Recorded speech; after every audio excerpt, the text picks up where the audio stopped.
Olá, gente. Então, estamos aqui para mais uma aula de cálculo 2.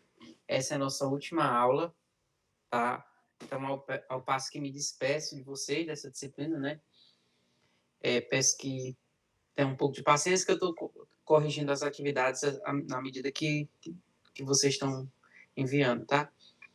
Então, hoje, para encerrar nosso assunto, nós vamos falar um pouco sobre série de potências e série de Taylor, tá? Então, de já eu peço desculpas para vocês, porque eu sei que é muito conteúdo que eu tenho que expor de forma muito rápida, mas infelizmente esse é o mecanismo do ensino à distância, né? Nós só temos como trabalhar assim. E eu peço que quando vocês tiverem dúvidas e precisarem de algum reforço, comuniquem os tutores para que a gente faça alguma aula ao vivo, tá? Então, o que seria uma série de potência? Nas aulas anteriores, nós vimos séries numéricas, que eram coisas desse tipo. Somatório, as mesmas variações do somatório, só que sempre só com números reais. A gente tinha sempre um AN, que era uma sequência, né? O termo geral de uma sequência. Agora, nas séries de potência, além do AN que a gente já tinha, nós vamos ter uma parcela que depende de x, mas sempre com uma potência de x ou uma potência deslocada. Nesse caso aqui está x menos c, mas porque ela está deslocada, né, em c. Mas pode aparecer só assim, ó, x elevado a n. Então, a gente vai ter sempre uma potência de x no somatório. Tá? De certa forma, é uma potência de x. Então, a gente chama esse tipo de série de séries de potência, que é uma soma infinita, tá? Que agora, em vez de ter só um termo geral que não depende de x, agora vamos ter uma coisa que depende de x. Observe que quem varia é o n, tá? Esse número c aqui, que está dentro do estudo da potência, a gente chama do centro da série, tá? Se o c for zero, a série fica assim, ó. Fica mais bonitinha, né? Com x elevado a n. Então, vamos ver alguns exemplos, só para que vocês entendam melhor o que é uma série de potência. Então, a primeira série, que é a mais trivial que a gente poderia pensar, que é esse somatório de x elevado a n, é uma série de potência com centro em zero. Essa aqui também é uma série de potência, tá? X elevado a n sobre n. Então, sempre que tiver o x, é uma série de potência, tá? X elevado a n sobre n ao quadrado, também uma série de potência. X elevado a n sobre n fatorial também é uma série de potência. Tá? Então, observe, nós temos potências do x.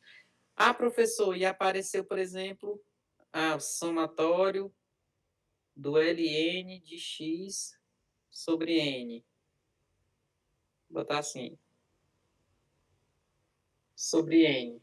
Isso aí não é uma série de potência, tá, gente? Nós não temos uma potência de x, nós temos o x dentro de um logaritmo, é outra história. A gente chama isso de série de função, mas não vai ser o objeto do nosso estudo, tá? Que é um somatório de funções. Tá? Eu sei que essas potências que a gente está olhando também são funções, mas são funções que a gente separa no estudo, tá? A gente estuda as séries de potências separadas das demais séries de função. Tá? Então, esse exemplo também é uma série de potência, o x está aqui, o centro da série é menos 1, ou é 1, perdão, o centro da série é 1. E nós temos outra série de potência. Essa série de potência também, ela está centrada no zero, nx elevado a n. Então, uma série de potência não é um bicho de sete cabeças, é uma série parecida com as que a gente tinha, só vai mudar um termo que pode aparecer assim, com um centro que não é o zero, ou pode aparecer assim, com um centro que é o zero. Tá? Então, o domínio de convergência de uma série de potência é o conjunto dos números x que eu consegui encontrar para quais a série converge. Tá? Então, como é que eu vou saber quem é esse domínio de convergência? Eu vou usar aqueles critérios de série que a gente aprendeu na aula passada, na série de potência. Quando eu aplicar um critério daqueles, alguma imposição o x tem que me dar, ou nenhuma, né? Se me der alguma imposição para o x, Essa imposição eu vou usar para achar meu domínio de convergência. Eu vou fazer um exemplo que vai ficar claro para vocês. Essa série, por exemplo, o domínio de convergência dela é -1. Como é que eu sei? Eu posso usar o teste da raiz. Qual é o teste da raiz? Eu faço a raiz n-ésima do termo geral da série. Então, esse é o termo geral da série. A raiz n-ésima de x elevado a n é o próprio x, tá? Então, é o módulo dessa raiz n-ésima. Esse módulo,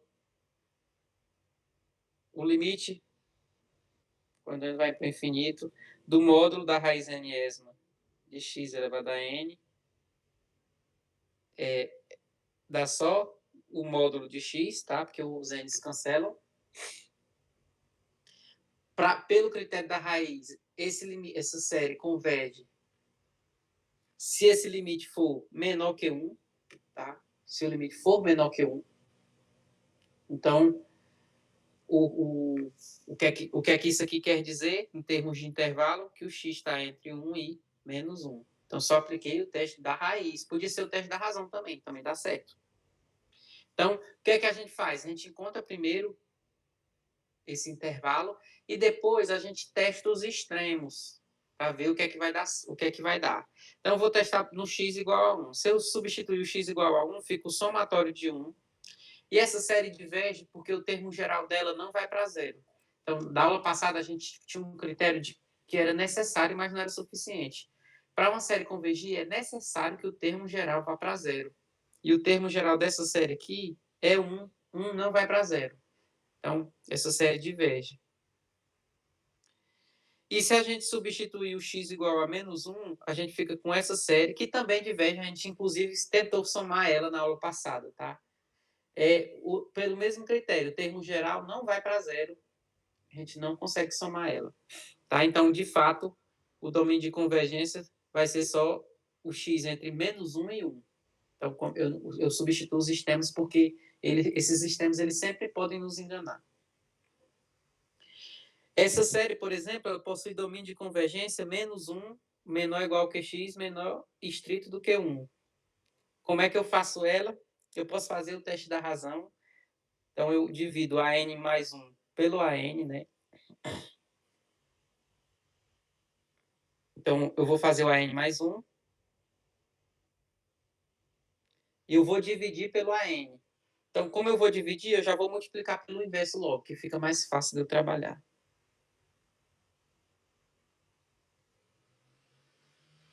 Esse é o limite, né? No teste da razão.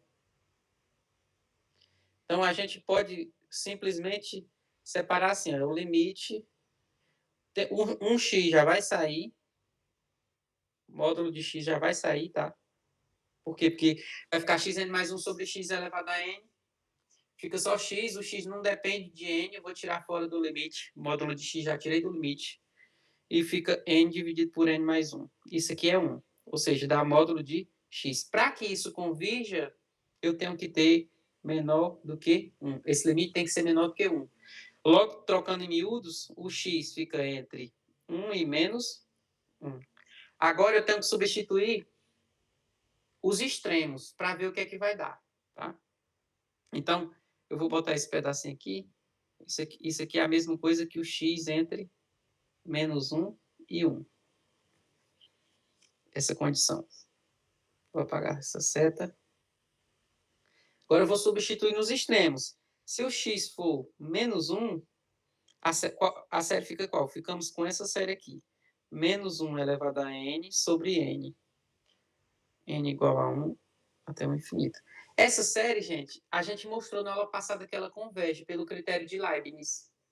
Tá? Ela tem um termo geral que vai para zero. Ela é decrescente. Só que ela tem essa alternação. Então, ela converge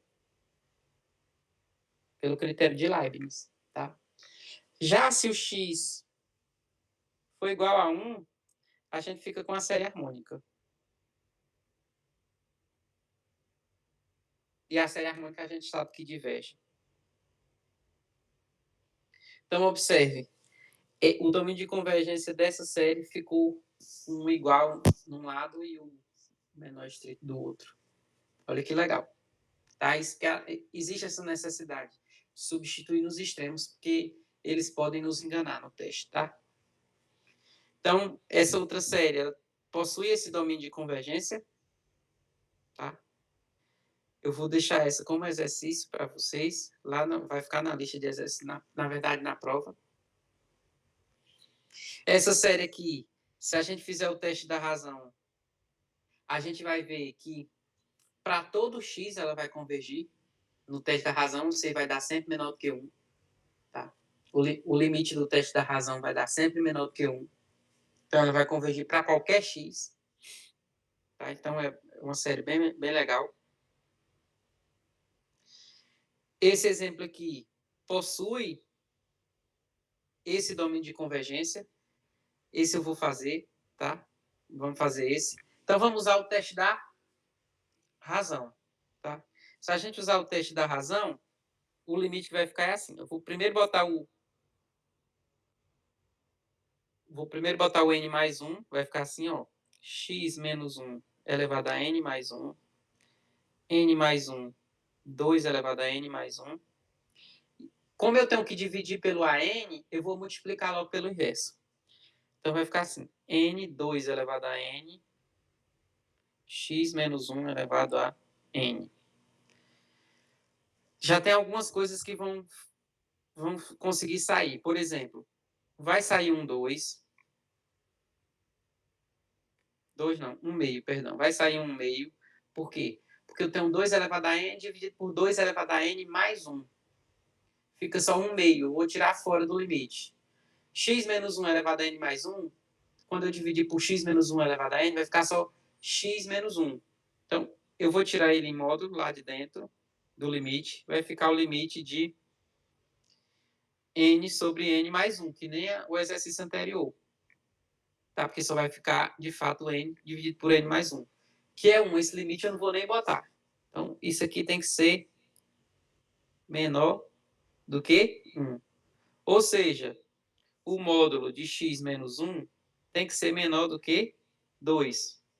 Então, o que é que a gente pode fazer? Posso fazer assim, ó. X menos 1 é menor estrito que menos 2, maior, perdão, menor do que 2. Eu vou somar um dos três membros da inequação. Vai ficar menos 1 menor do que x, menor do que 3.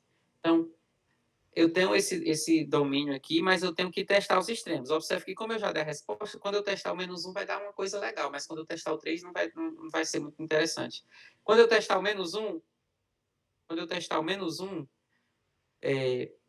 fica menos 2 elevado a n dividido por 2 elevado a n.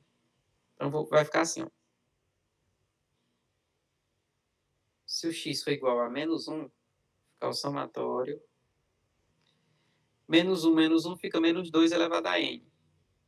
Eu vou botar assim, ó, menos 1 elevado a n vezes 2 elevado a n, vou separar.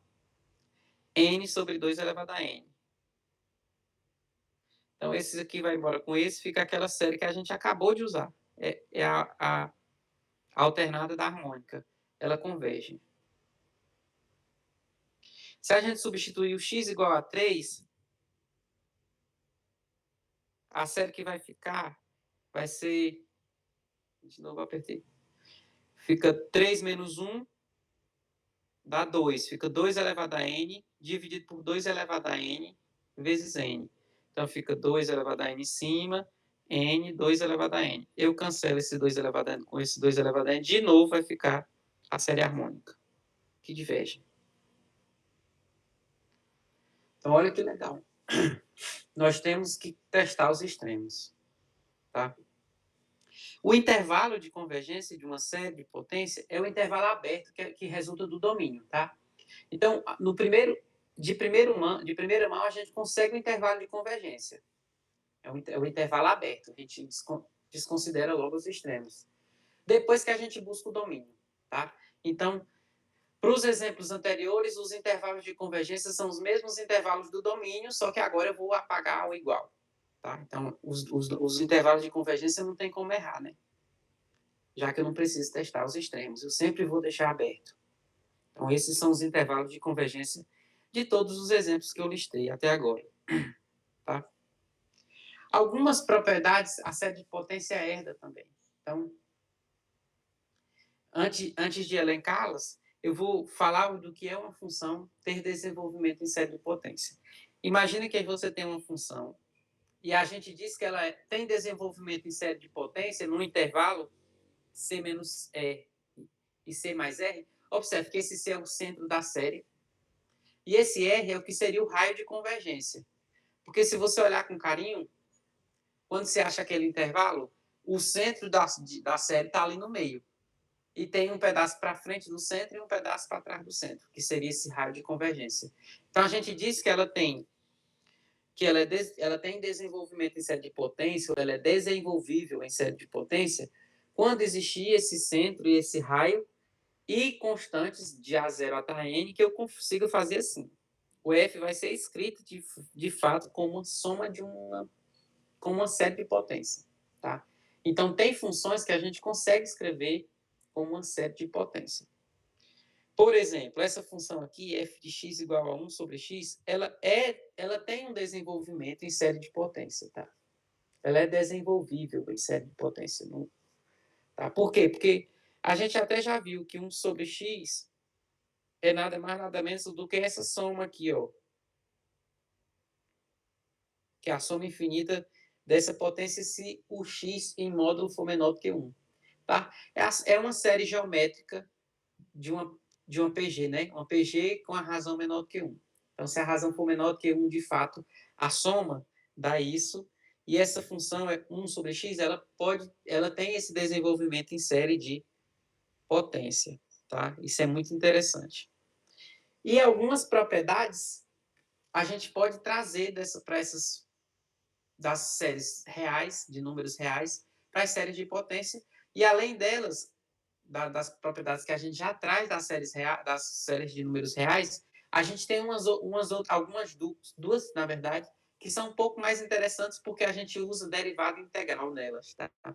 Então, se a gente tem uma função que pode ser escrita em série de potência, g de x, no intervalo aqui, então tem duas coisas que valem. A primeira delas é que se eu derivar a função, eu posso derivar simplesmente a série, que continua valendo a igualdade. E observe que quando eu derivo, eu perco o termo zero. Tá? Antes eu começava no zero, agora eu começo no 1. A menos que eu readeque depois, tá?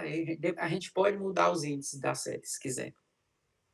E outra coisa é que eu posso também integrar. Eu posso também integrar a série de 0 a x, e nesse caso eu não mudo os intervalos de início da série.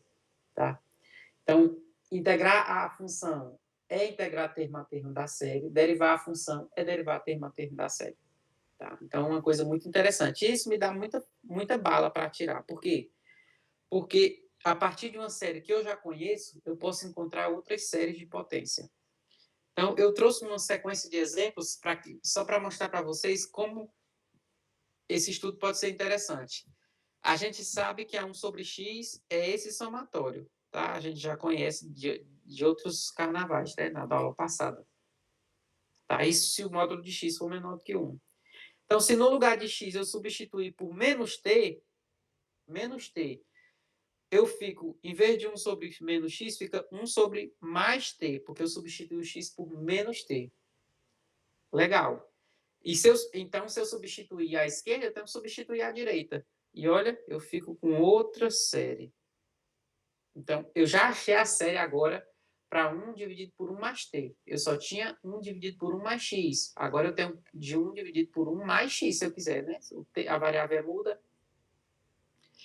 Se eu substituir o t por t ao quadrado, eu já tenho outra série de outra função. Tá? Então, já tenho essa função aqui, que é outra função, e eu já sei escrever ela também, só botando t ao quadrado no lugar de t na série anterior. Então, eu posso botar um t ao quadrado numa série que eu já conheço, no lugar de t? Posso. Eu posso botar 2t numa série que eu já conheço com t? Posso. Então, eu posso substituir alguma coisa, eu posso usar alguns artifícios nas séries que eu já tenho. Então, olha só, essa aqui é a derivada do arco tangente, ó. Essa está circulada em roxo. Então, se eu integrar ela dos dois lados, eu posso ter uma coisa legal. Ou se eu integrar ainda a letra A, aqui, ó, se eu integrar essa letra A, fica o ln de 1 mais x, tá? E eu posso integrar ela e integro do outro lado da potência. Então, eu consigo achar essa série aqui para o ln de x. Ó. Isso é muito interessante, por quê? Porque se eu quiser, por exemplo, calcular o ln de 2, basta substituir x igual a 1. Olha que legal. Eu pego a série que eu achei e eu consigo usá-la para calcular, por exemplo, o ln de 2. E fazer esse somatório.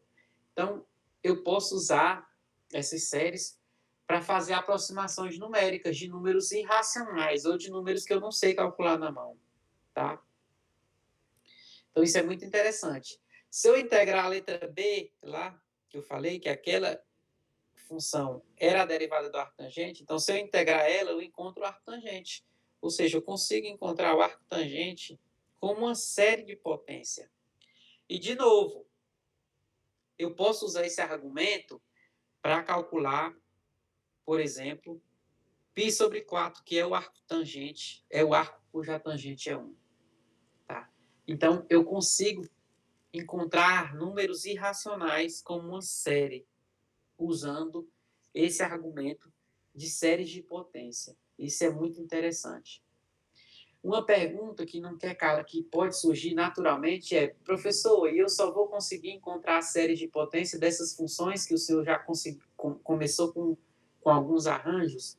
Não, esse exemplo é um exemplo clássico, porque foi a primeira série de potência que a gente conseguiu fazer sozinho.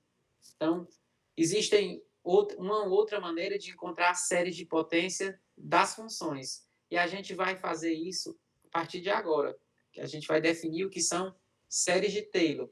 Então, quando uma função f tem desenvolvimento em série de potência, isso é, quando eu consigo realmente escrever ela assim, como uma série de potência, eu posso, por exemplo, substituir,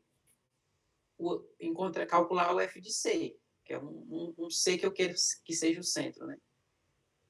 Quando eu calculo f de c, o único termo que sobra é o primeiro termo da série, quando eu calculo no lado direito. Né? Então, o f de c me dá o próprio a zero. Tá? Se eu derivar toda a série e depois substituir no c de novo, a única coisa que vai sobrar é que o f' vai dar 1 vezes A1.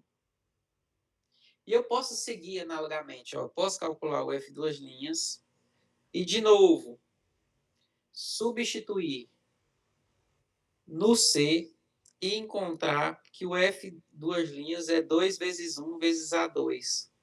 Tá? E eu posso seguir esses passos indefinidamente e encontrar, por exemplo, que o f, a derivada de ordem n aplicada no C, dá exatamente esse cara aqui, que é n-1, n-2, ou seja, um n fatorial vezes an. Com isso, gente, o que é que eu ganho? Eu ganho uma fórmula que me ajuda a calcular uma série de potência para qualquer função. Ou seja, eu tenho uma função que eu consiga calcular as derivadas. Com essa fórmula, eu vou conseguir encontrar uma série que representa aquela função. Tá? Então, observe que, como hipótese, eu estou botando que a função pode ser escrita como uma série. Tá? Então, a gente só vai fazer esse procedimento numa função que pode ser escrita como uma série. E o que é que esse procedimento me deu? Uma forma de encontrar o termo geral. O AN vai ser sempre a derivada de ordem n aplicada no ponto que é o centro que eu quero, dividido por n fatorial. Muito interessante, porque essa fórmula me dá exatamente como calcular, como encontrar a série da função. Tá? E essa série nós vamos chamar de série de Taylor da função f. Então, essa vai ser a que eu chamo série de Taylor.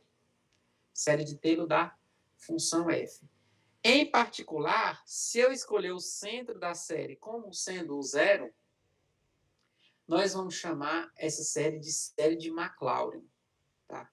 Então, na prática, gente, como a gente não vai fazer essas contas na mão quase nunca, e como calcular as coisas no zero quase sempre é mais fácil, a gente vai sempre fazer a série de Maclaurin das funções, em vez de fazer a série de Taylor, tá? Só por conveniência, porque fazer no zero é mais fácil quase sempre, né, do que fazer num ponto que não seja o zero. Então, essa é a ideia de série de Taylor. Com essa ideia, o que é que eu posso fazer?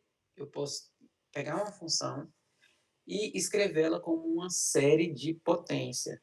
Por exemplo, a série da função seno, a série de Maclaurin para a função seno, é x menos x ao cubo sobre 3 mais x a 5 sobre 5. Ele fica alternando. O próximo seria menos x a 7 sobre 7 e por aí vai. Como é que a gente faz isso? Eu vou fazer a do seno.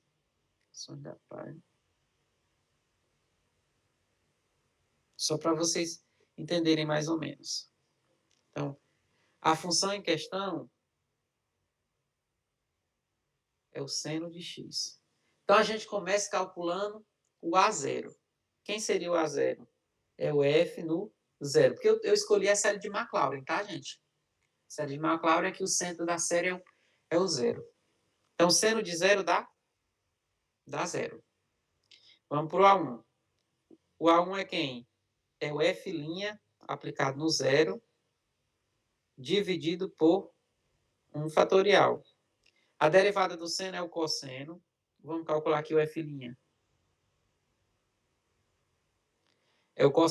A derivada do seno é o cosseno. Aplicado no zero dá 1. 1 por 1 dá 1. Vamos guardar aqui, vamos fazer agora a segunda derivada. A derivada do cosseno é menos o seno de x. Então, o A2 seria quem? Seria o F duas linhas aplicado no zero dividido por 2 fatorial. Tá? Quem seria os... Agora eu tenho que substituir na segunda derivada. Observe que eu estou sempre calculando ela um passo antes.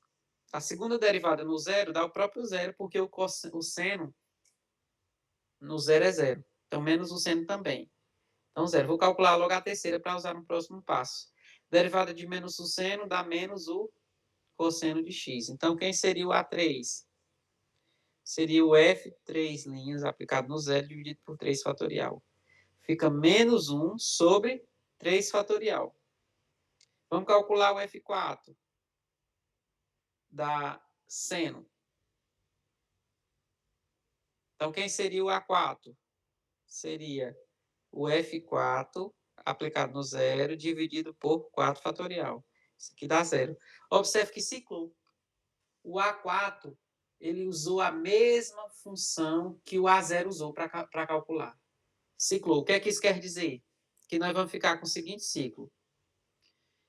Vai ficar, quem seria o seno de x? O A0 primeiro, né? Que é 0, mais A1, que é 1, vezes x elevado a n, A1. Tá? Então, vou botar só assim. Mais o A2 vezes x ao quadrado. O A2, deixa eu escrever, vou escrever uma linha anterior só para a gente ficar mais... É o A0 mais A1x, A2x ao quadrado, A3x a 3, mais até o AN, x a n. Só para ficar melhor para a gente. Então, esse pedaço aqui é zero, porque o A2 zerou, mais o A3 é negativo, vou botar assim, menos 1 sobre 3 fatorial, x a 3, mais o A4 zerou de novo, a gente vai para o A5 agora, fica x elevado a 5 sobre 5 fatorial, e assim sucessivamente. Então, observe, vai ficar só os ímpares, vai ficar só um termo assim, ó. X elevado a 2n mais 1, dividido por 2n mais 1 fatorial, porque vão ficar só os ímpares, potência de ímpar, divisão por ímpar fatorial. Só que os termos vão se alternar. O primeiro é positivo, o segundo é negativo. Então, vou botar assim. Porque se eu botar assim, quando n for 0, dá positivo, e aí eu vou ficar com o primeiro termo da série. Quando n for 1, vai dar negativo, eu fico com o segundo termo da série, e assim eu começo a brincadeira. Logo, a série do seno vai ficar essa aqui. Então, essa montagem aqui pode ser o mais difícil, tá? Mas dá para a gente fazer esse tipo de conta. Para obter a série de Maclaurin da função cosseno, basta eu derivar. Então, se eu derivar do seno, eu fico exatamente com essa do cosseno, tá? Então, olha que interessante. Eu tenho um trabalho para fazer a do seno, mas a do cosseno já é mais fácil. Ah, professor, mas eu queria fazer a do cosseno usando a mesma fórmula de Taylor. Pode fazer também, tá? Inclusive, é um exercício bastante interessante. Você encontrar o A0, A1, A2, A3, A4, A5, e perceber que vai começar a ciclar e você consegue calcular vários termos se quiser, tá? Outro exemplo que a gente consegue calcular, e esse é o mais fácil de todos, que é a função f de x igual a e elevado a x. Tá? Por quê? Porque a e elevado a x e suas derivadas são todas as mesmas coisas. Então, por exemplo, o A1 que seria f' aplicado no zero, dividido por 1 fatorial, né? É isso? O AN seria a função aplicada na enésima derivada, a enésima derivada da função aplicada no centro, que é o zero, dividido por n fatorial. Só que tanto a função como todas as suas derivadas aplicadas no zero vai dar 1 sempre. Então, eu posso apagar esse cara de cima e botar 1 sempre. Ou seja, o termo geral vai ser 1 mais 1 sobre 2 fatorial, mais 1 sobre 3 fatorial, e assim vai. É lógico que o A0, gente, é 1 sobre 0 fatorial, e 0 fatorial é 1, tá? Então, A0 dá 1. Então, consigo calcular os termos facilmente. Primeiro termo, segundo termo é 1 também, terceiro termo é 1 sobre 2 fatorial, o enésimo termo é 1 sobre n fatorial. Basta agora, como é uma série de potência, acrescentar as potências de x. Então, a série de e elevado a x é a mais fácil que a gente podia pensar, né? Então, esse é o trabalho da série de Taylor, tá? Então, eu espero que vocês... ainda tem um caso particular, né? Olha que interessante. Se eu substituir o x igual a 1, eu consigo agora uma aproximação para esse número irracional, que é o e, com uma série de números reais. Olha só que legal. O próprio e é esse somatório de 1 sobre n fatorial. Então, eu posso escrever um monte de parcela e aproximar muito bem, tá? Ah, professor, eu quero uma aproximação meia boca. Então, soma só até, sei lá, 1 sobre 5 fatorial. É uma aproximação bem razoável. Ah, eu quero uma aproximação ótima. Vai até o 15 fatorial, com certeza você tem uma boa aproximação. Tá? Então, observe que esses seres podem nos ajudar bastante, inclusive, para encontrar algumas aproximações de números reais interessantes. Tá? Então, eu espero que vocês tenham conseguido compreender a ideia. A gente se vê em breve e qualquer coisa podemos tirar dúvidas nas nossas aulas síncronas, né? Um abraço a todos e